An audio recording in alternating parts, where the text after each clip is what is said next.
നഗരസഭയിലെ മാലിന്യ നിർമ്മാർജ്ജന പ്രവർത്തനങ്ങളിൽ സ്തുത്യർഹമായ സേവനം നടത്തുന്ന ഹരിതകർമ്മസേന അംഗങ്ങളെ ചെമ്മാട് തൃക്കുളം ഗവൺമെന്റ് ഹൈസ്കൂൾ വിദ്യാർത്ഥികൾ ആദരിച്ചു.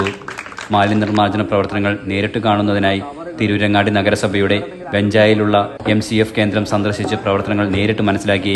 പ്ലാസ്റ്റിക് അത്ര ചെറിയ കാര്യമല്ല എന്ന സന്ദേശത്തിലായിരുന്നു വിദ്യാർത്ഥികളുടെ പ്രവർത്തനം. ഇത് അയണാണ്, ഇരുമ്പിന്റെ വില കിട്ടും. ഇത് നമ്മളെന്താണ് ഉപയോഗിച്ചിട്ട് ഈ റോഡിലൊക്കെ വലിച്ചെറിയുന്നതാണ്. അതിനാണ് നമ്മളെന്താണ് ഈ നഗരത്തിൽ മുഴുവൻ ബോട്ടിൽ ബൂത്ത് സ്ഥാപിച്ചത് അല്ലേ.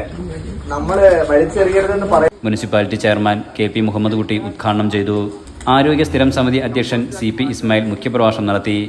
പ്രധാനാധ്യാപിക K ജസീദ അധ്യക്ഷത വഹിച്ചു. നഗരസഭാ clean city manager TK Prakashan, health inspector Suresh എന്നിവർ ബോധവൽക്കരണ ക്ലാസും MCF കേന്ദ്രത്തിന്റെ പ്രവർത്തനവും വിശദീകരിച്ചു. PTA പ്രസിഡന്റ് MN ഷഫീഖ്, അധ്യാപിക VT ജിജി തുടങ്ങിയവർ പങ്കെടുത്തു. Enlight news, Tirurangadi.